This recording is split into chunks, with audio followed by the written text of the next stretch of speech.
I'm Cullen Steck again. Just re-intro real quick. I'm in Mount Horeb.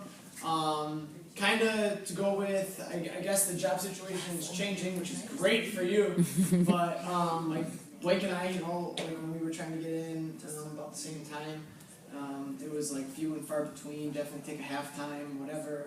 I graduated in December, which was great for me because I got that full. I guess half semester or full semester of doing substitute teaching in the Madison area. So I knew I wanted to try to be in the Madison area, but I wasn't too picky about what district. So I subbed in like 6 districts, and then could kind of just get my name in all the buildings, and especially in the Madison area, if you're a young male, you're highly coveted, and so then like at my school anyway, I'm the only male at my whole school. So it was like, yeah, we need you, because they don't have any other role models, especially for those, for the young boys. So at any rate, I'm in a 1st and 2nd grade only building, which is great, but I did not take that job initially. It was actually a 50% kindergarten only, at a kindergarten only building. So, which was like, I actually called Cindy up because I had a job interview, 2 interviews in 2 days. One was in Sauk, and it was 75% at a K-5 elementary building. And the other one was in Mount Horeb, and it was 50% at a kindergarten-only building. And got a call on, the same day for both jobs. Within like an hour of each other were like both offers. So it was like, well, all right, I gotta take some time to think about this and talk to my wife. Whatever, Lindsay's not here, it was nothing against her, but like, I mean, don't make a decision and then have to turn around and regret that decision at the same time if you have multiple offers available. So I called Cindy and like talked it out for like, it was like 5 minutes, and she's like, well, it kind of sounds like you already made your choice, after it, and I was like, yeah, I kind of already did, didn't I? So I took the 50% kindergarten, which was crazy. Looking back, because I mean, like, who really wants to teach kindergarten all day? Because it was like, and it wasn't even just like half a day. It was like I had like 2 classes and then like an hour and a half break, and then the rest of my classes because I had lunch in there, because the lunch is the cafeteria, right? Or the gym is the cafeteria. So they set up lunch and whatever. So at any rate, the district was really good about giving me subbing jobs in the morning. To kind of supplement a little bit of an income, and part of the reason I took the job is being in Mount Horeb, growing district, so I knew there was a pretty good chance if it wasn't the next year, then the following year I'd be able to, kind of get full-time, even if it was like piece it together at the high school, middle school, whatever. So turns out that the guy that was at the 1st and 2nd grade building wanted to be at the high school, so he was kind of faced with, okay, I either split kindergarten and high school, or I stay 1st and 2nd grade. They kind of made him do that. So he chose kindergarten and high school, and I slid into the 1st and 2nd grade, and I love it. Only male, yes, but also only Phi-Ed teacher. So like my curriculum is my curriculum. Like I don't have somebody else that I teach with that I, like this person really likes, they want to do X, Y, and Z, and like all those aren't my favorite things to teach. I can change up whenever I want to change. Like I can walk in and like, oh, I was gonna start hockey today, but I want to do bowling instead, and like I can do that. Because I have lesson plans for it and everything all set to go. So I can literally change what I want to do every day down the dime, which is really nice. That said, like since it is 1st and 2nd grade only, my budget, like $400, I wish. Because it's usually based on the number of kids that you have, and I got like 360-ish kids, about 180 per grade. But like it's only 2 grades, so when they look at like, okay, we got 3, 4, 5 in that building, we got 1st and 2nd grade here, and we got kindergarten down there. So like kindergarten, you get like nothing pretty much, whatever. And 1st and 2nd grade, you get like very little. So I do jump rope for heart, and I make like 3 times off of jump rope for heart is what my budget is. Like that's how I afford all my equipment.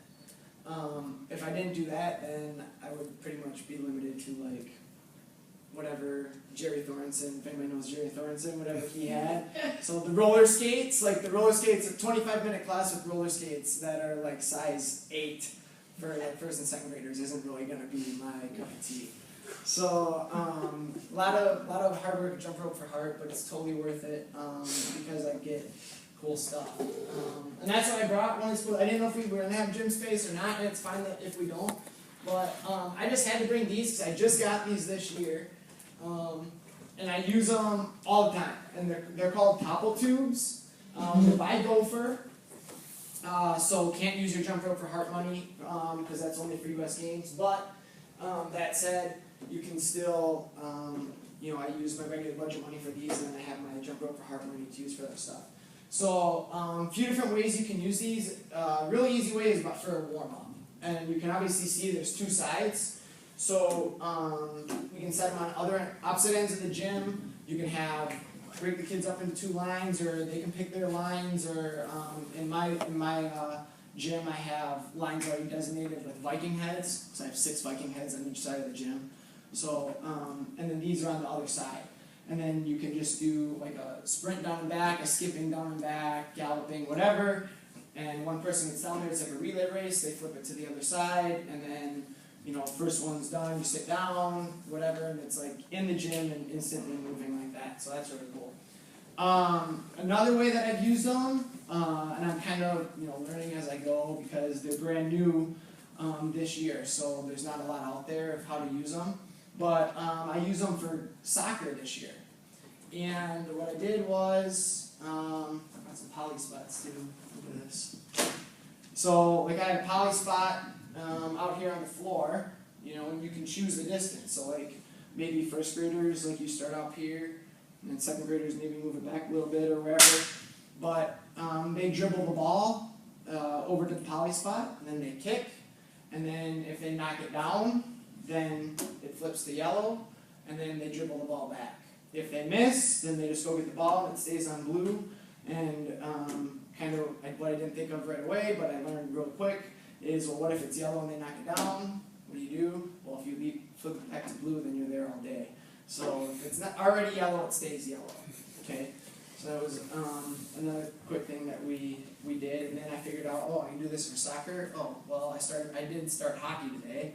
Well, I can do that for hockey. You can, control the puck over or the ball over, and then try to knock them down. You can move them closer together or further apart, whatever. Okay, and then what I also did was for bowling. I don't have enough bowling pins for 6 groups to do 6 pin. I just don't have enough yet. Like I'm growing my. Yeah. I'll donate some. No, what's it? I'll donate some. You donate some? You got a bunch? I got a bunch in high school. Alright, so I'm growing my plethora of pins, I guess, now that I'm gonna have. Yeah. But so what I did was, like this group had 6 pins or whatever, but then this group had 6 topple tubes.